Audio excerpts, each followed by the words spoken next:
My name is Jill Douglas, Douglass. I rise today in strong opposition to AB 144, the bill that seeks to erase Columbus Day and replace it with Indigenous People Day. Let me be clear, honoring the history and contributions of Native Americans is extremely important, and that is why we have a Nevada law declaring August the 9th as Indigenous People Day. Why August the 9th? Because this is also the International Day of the world's Indigenous people. We should not tear down another important part of our history. We should not rewrite our shared story to fit a political agenda. Christopher Columbus' journey marked the beginning of Western civilization's arrival in the Americas, a bold and pivotal event that ultimately shaped the world we live in today. Columbus Day honors not just a man, but the spirit of exploration, innovation, and courage that built our nation. It reflects our shared American story of striving, discovery, and progress. Tearing down Columbus Day does not heal divisions, it deepens them. It sends the dangerous message that our history is something to be ashamed of, instead of something to be understood and learned from. Erasing one group's contributions to elevate another's is divisive and unfair and is not the way to unite. We can honor and uplift without erasing. No one should be confused. We should not dismantle the traditions and heritage that millions of Americans, especially Italian Americans, hold dear. I urge this body to reject AB 144, keeping Nevada's celebration of Indigenous People Day as already established on August the 9th. Let us move forward by honoring all history, not rewriting it. Thank you very much. Mr. Chairman, members of the committee, my name is Janine Hansen. I'm the state president of Nevada Families for Freedom. As you've heard, Nevada already has an Indigenous Peoples Day on August 9th. This is the International Day for Indigenous People. Columbus, we don't object to that.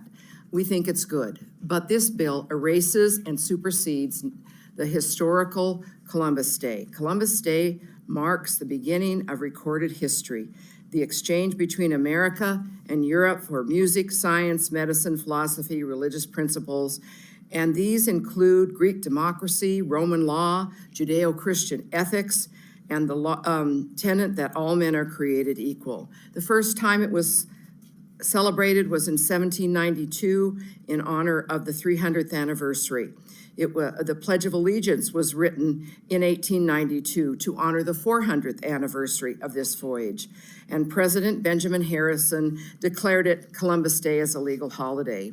In 1971, Columbus Day became a federal holiday in all 50 states after Congress passed a law declaring the second Monday in October as Columbus Day. Columbus Day is the only day on which the nation recognizes the heritage of an estimated 26 million Italian Americans.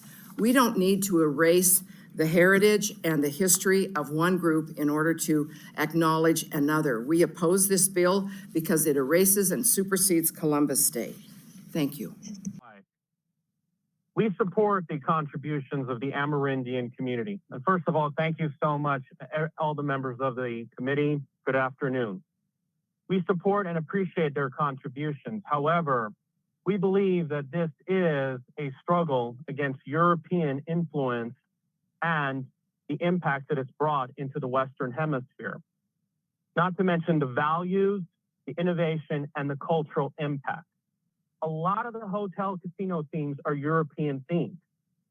Look at the cultural influence. We believe that this primarily pushes guilt of the fact that European influence has been very, very negative.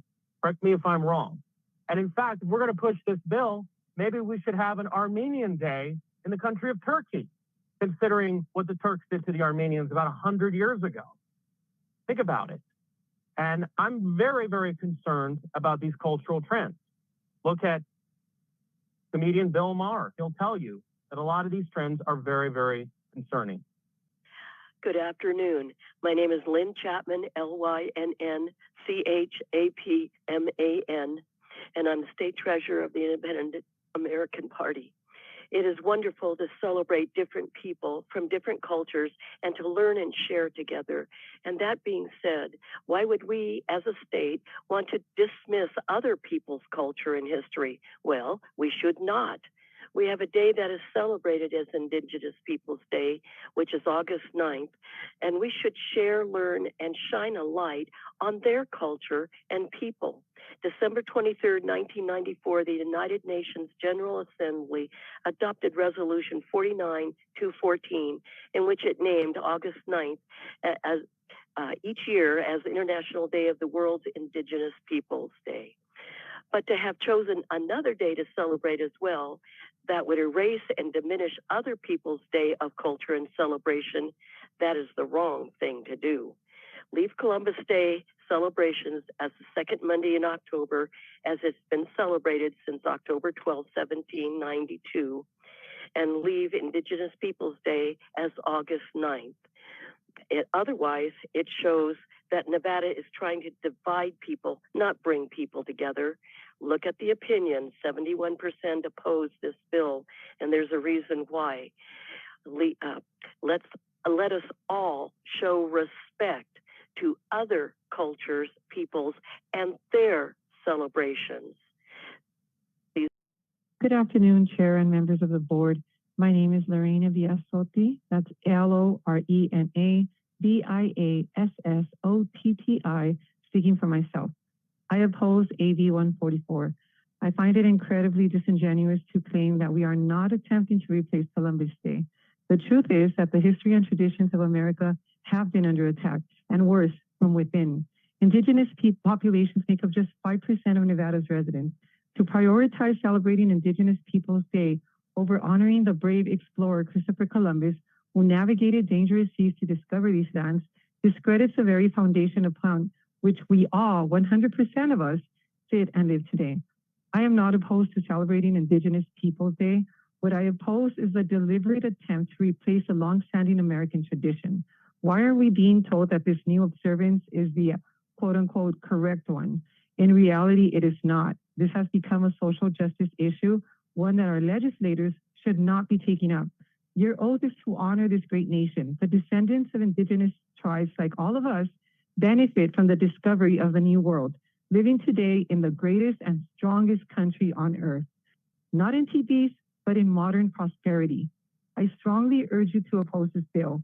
Please prioritize the needs of your constituents that have elected you to improve their lives.